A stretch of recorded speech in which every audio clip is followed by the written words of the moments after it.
ሰላም ጤና ይስጥልን እንደምን ዋላችሁ። ከኬርቮክስ አፍሪካ የጥቅምት 20 2018 ዜናዎች ይዘንላችሁ መጥተናል። በቅድሚያም አርዕስተ ዜና።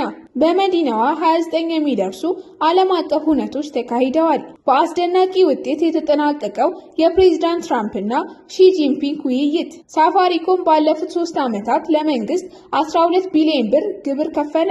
ብርሃን ባንክ በ2024 እና 2025 የሂሳብ ዓመት በአንድ አክሲዮን የ54.7 በመቶ ትርፍ አስገኘ። የኢትዮጵያ ኤሌክትሪክ ኃይል ከ26 ቢሊዮን ብር በላይ ገቢ ያገኘ። 1.5 ሚሊዮን ቤቶችን ለመገንባት እንቅስቃሴ ተጀምሯል። ከ2.7 ቢሊዮን ብር በላይ በሆነ ወጪ በ7 አካባቢዎች የከርሰ ምድር ውሃ ጉድጓድ ቁፋሮ ሊከናወን ነው። ውድ አድማጭ ተመልካቾቻችን አብራችሁን ስትቆዩ እነዚህ መረጃዎች በዝርዝር ትሰማላችሁ። ለቻናሉ አዲስ ከሆናችሁ ላይክ፣ ሼር፣ ሰብስክራይብ በማድረግ ቤተሰብ ይሁኑን። ትኩስ መረጃም ያገኙ።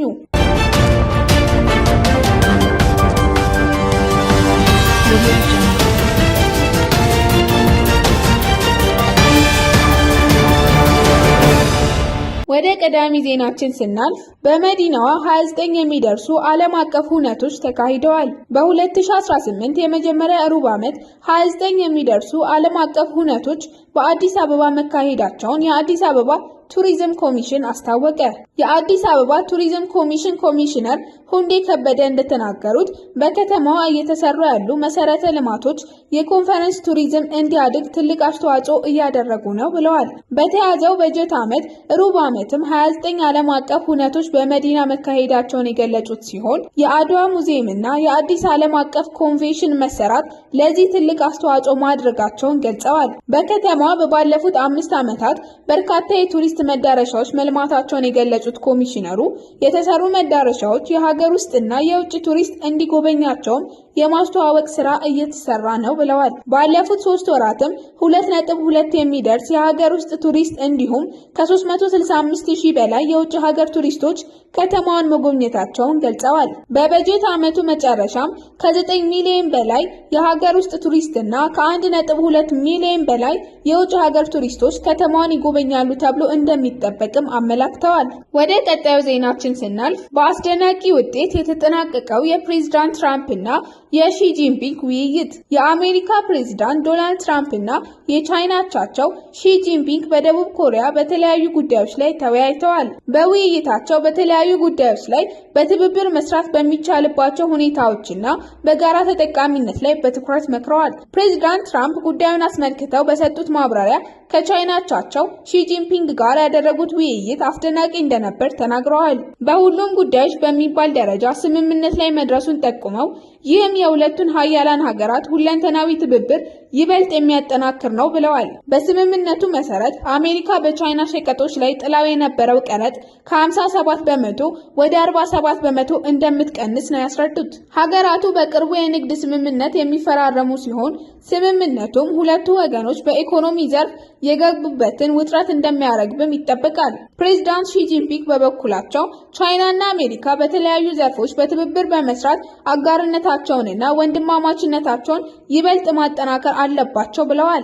ግዙፍ ኢኮኖሚ ያላቸው ሀገራቱ ለዓለም ኢኮኖሚ የሚጠበቅባቸውን ኃላፊነት መወጣት አለባቸው። ለዚህ ቅና ትብብርና የጋራ ተጠቃሚነት ወሳኝ ነው ሲሉም አጽንኦት ሰጥተዋል። በውይይቱ ከሞላ ጎደል በሁሉም ጉዳዮች ስምምነት ላይ መድረሱን ጠቁመው ስምምነቱን ለመተግበርና የኢኮኖሚ መረጋጋትን ለመፍጠር በትብብርና በቁርጠኝነት ይሰራል ነው ያሉት። በሌላ በኩል ሀገራቱ በሳይበር ጥቃት፣ በህገወጥ የገንዘብ ዝውውር፣ በህገወጥ ስደተኞች አያያዝና በአርቲፊሻል ኢንተለጀንስ ዘርፎች በትብብር ለመስራት ተስፋ ሰጪ ምክክር ማድረጋቸውንም ተዘግቧል። ፕሬዝዳንት ዶናልድ ትራምፕ በእስያ የነበራቸው ይፋዊ የስራ ጉብኝት ያጠናቀቁ ሲሆን በቀጣዩ ሚያዝያ ወርም በቻይና የስራ ጉብኝት እንደሚያደርጉም ተመላክቷል። በሌላ ዜናችን ሳፋሪኮም ባለፉት 3 ዓመታት ለመንግስት 12 ቢሊዮን ብር ግብር ከፈለ። ሳፋሪኮም ባለፉት 3 ዓመታት ለኢትዮጵያ መንግስት 12 ቢሊዮን ብር ግብር ከፍያለሁ አለ። ኩባንያው 3 ሚሊዮን ዶላር በየወሩ ለኢትዮ ቴሌኮም ለኔትወርክ ኪራይ እንደሚከፍልም ገልጿል። አሁን ላይ በየቀኑ 40,000 የኢትዮጵያውያን ደንበኞች ሲም ካርድ እየገዙኝ ሲሆን አጠቃላይ በኢትዮጵያ ከ10 ሚሊዮን በላይ ሲም ካርድ ሽጫለሁ ብሏል። ለስራ መዋያ እስከ አሁን ከ1.6 ቢሊዮን ዶላር በኢትዮጵያ ላይ አውያለሁ ሲል ዛሬ ከጋዜጠኞች ጋር በነበረው ውይይት ላይ ኩባንያው ገልጿል። ወደ ቀጣዩ ዜናችን ስናልፍ የብርሃን ባንክ በ2024 እና 2025 የሂሳብ ዓመት በአንድ አክሲዮን የ54.7 በመቶ ትርፍ አስገኘ። ብርሃን ባንክ አክሲዮን ማህበር 16ኛው መደበኛ የባለ አክሲዮኖች ጠቅላላ ጉባኤ ትናንት በአዲስ አበባ በሚሊኒየም አዳራሽ አካሂዷል። በጉባኤው ላይ የባንኩ ዳይሬክተሮች ቦርድ ሰብሳቢ አቶ ኢሊጎ ለገሰ እንደ አውሮፓውያን አቆጣጠር ሰኔ 30 ቀን 2025 የተጠናቀቀውን የባንኩን ዓመታዊ የሥራ አፈጻጸም ሪፖርት ለባለ አክሲዮኖች አቅርበዋል። የቦርድ ሰብሳቢ በሪፖርታቸው ባንኩ በዓለም አቀፍና በሀገር አቀፍ ደረጃ የተከሰቱ የተለያዩ ሁኔታዎች ቢኖሩም በበጀት ዓመቱ አመርቂ ውጤት ማስመዝገብ መቻሉን ገልጸዋል። አቶ ኢሊጎ ባንኩ የ2024 እና 2025 በጀት ዓመቱ ሲጠናቀቅ ከግብር በፊት 2.5 ቢሊዮን ትርፍ ማስመዝገብ መቻሉን ገልጸው ይህ ውጤት ካለፈው ዓመት ጋር ሲነጻጸር የ66.5 በመቶ ወይም የ1 ቢሊዮን ብልጫ እንዳለው ገልጸዋል። ከዚሁ ጋር በተያያዘ በበጀት ዓመቱ መጨረሻ የባንኩ አጠቃላይ ሀብት ብር 58.9 ቢሊዮን የደረሰ ሲሆን ይህም ባለፈው ዓመት ተመዝግቦ ከነበረው ጋር ሲነጻጸር የ28.1 በመቶ እድገትን አሳይቷል። የባንኩ አጠቃላይ ካፒታል ብር 8.5 ቢሊዮን በመድረስ ከባለፈው በጀት ዓመት ጋር ሲነጻጸር የ20 በመቶ እድገት ማሳካቱን የገለጹ ሲሆን የተከፈለ ካፒታሉን በተመለከተ ደግሞ በኢትዮጵያ ብሔራዊ ባንክ የተቀመጠውን አንድ ባንክ ሊያሟላ የሚገባውን አነስተኛ የካፒታል መጠን በማሟላት ከብር 5 ቢሊዮን በላይ መድረሱን ገልጿል። ይህም መሆኑ ብርሃን ባንክ እንደ አውሮፓውያን አቆጣጠር ሰኔ 30 ቀን 2025 በአንድ አክሲዮን የ54.7 በመቶ ትርፍ ማስገኘት የበጀት ዓመቱን በአመርቂ ስኬት ማጠናቀቅ መቻሉን አቶ ኢሊጎ አስረድተዋል። ወደ ሌላ ዜናችን ስናልፍ የኢትዮጵያ ኤሌክትሪክ ኃይል ከ26 ቢሊዮን ብር በላይ ገቢ ያገኘ።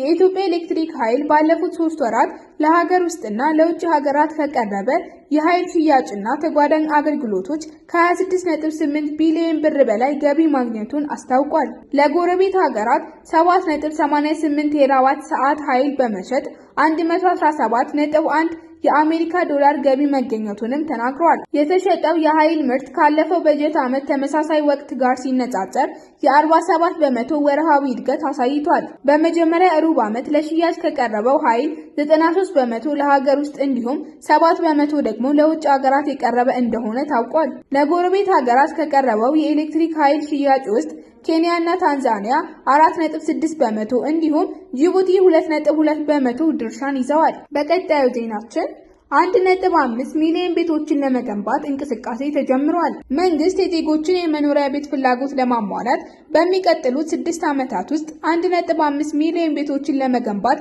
አቅዶ እንቅስቃሴ መጀመሩን ጠቅላይ ሚኒስትር ዶክተር አብይ አህመድ ገልጸዋል። ጠቅላይ ሚኒስትሩ ለሕዝብ ተወካዮች ምክር ቤት አባላት በሰጡት ምላሽና ማብራሪያ 1.5 ሚሊዮን መኖሪያ ቤቶችን ለመገንባት የተቀረጸው ፕሮጀክት በመላው ሀገሪቱ የሚተገበር እንደሆነም ተናግረዋል። እያንዳንዱን ኢትዮጵያዊ የቤት ባለቤት ማድረግ የሚቻል ባይሆንም ዜጎች በአቅማቸው ተከራይተው ለመኖር የሚችሉበትን የቤት አማራጭ እንዲያገኙ ለማድረግ እየተሰራ ነው ብለዋል። መንግስት በሚቀጥሉት 5 እና 6 ዓመታት ከ30 ቢሊዮን ዶላር በላይ በሆነ ወጪ ሊተገብራቸው ካቀዳቸው 7ቱ ግዙፍ ፕሮጀክቶች ውስጥ አንዱ የመኖሪያ ቤቶች ግንባታ ነው። ለዚህም መንግስት መሰረተ ልማቶች እያሟላ እንደሚገኝ የጠቆሙት ጠቅላይ ሚኒስትሩ ለቤቶቹ ግንባታ የሚያስፈልጉ መሰረታዊ ግብዓቶች በሀገር ውስጥ እንዲመረቱ የማድረግ ስራ ሲሰራ መቆየቱንም ገልጸዋል።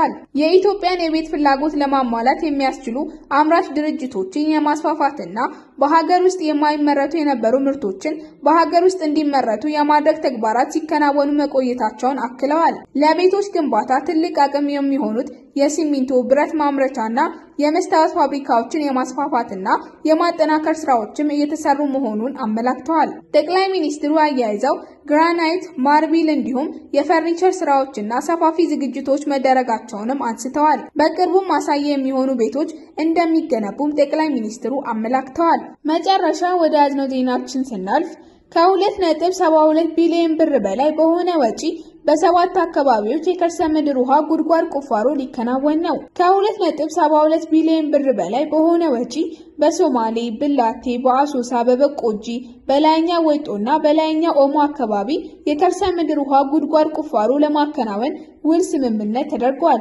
ስምምነቱ በውሃና ኢነርጂ ሚኒስቴር እየተተገበረ የሚገኘው የአፍሪካ ቀንድ ዘላቂ ከርሰ ምድር ውሃ ፕሮጀክት አካል መሆኑን ተመላክቷል። ፕሮጀክቱ ከዓለም ባንክ በተገኘ 2 ቢሊዮን 723 ሚሊዮን ብር የገንዘብ ድጋፍ የሚከናወን ሲሆን በውሉ መሰረት በ240 ቀናት እንደሚጠናቀቅ ሚኒስቴሩ አስታውቋል። በስምምነት ፊርማ ወቅት የውሃና ኢነርጂ ሚኒስትር ዶክተር ኢንጂነር ሀብታሙ ኢተፋ ፕሮጀክቱ እንደ ተቋም ትልቅ ስኬት መሆኑን አንስተዋል። የአካባቢውን ህብረተሰብ ከውሃ ጋር ተያይዞ የሚነሱ የመልካም አስተዳደር ጥያቄዎችን በሚመልስ መልኩ ለመፍታትና ተጠቃሚነትን ለማረጋገጥ በተቀመጠው የጊዜ ገደብ ጥራቱን ጠብቆ እንዲሰራና የማማከር ስራውን በሚገባ በማከናወን ኃላፊነትን መወጣት እንደሚገባም አሳስበዋል። የጥልቅ ውሃ ጉድጓድ ቁፋሮ ስራው ለአካባቢ አርብቶ አደር ማህበረሰብ ውሃ ለማቅረብ ታሳቢ ተደርጎ የተቀረጸው ፕሮጀክት በተያዘለት ጊዜ መጠናቀቅ እንዳለበትና ሚኒስቴር መስሪያ ቤቱም አስፈላጊውን ድጋፍ እንደሚያደርግ ሚኒስትሩ ተናግረዋል።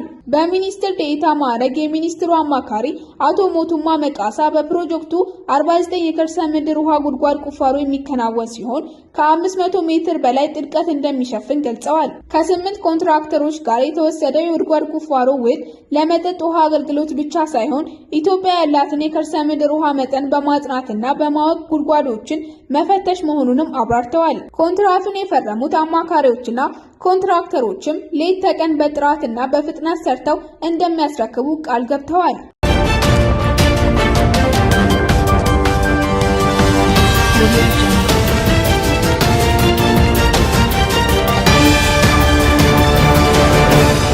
ለዕለቱ የያዝንላችሁ የኬርቦክስ አፍሪካ ዜናዎች እነዚህ ነበሩ።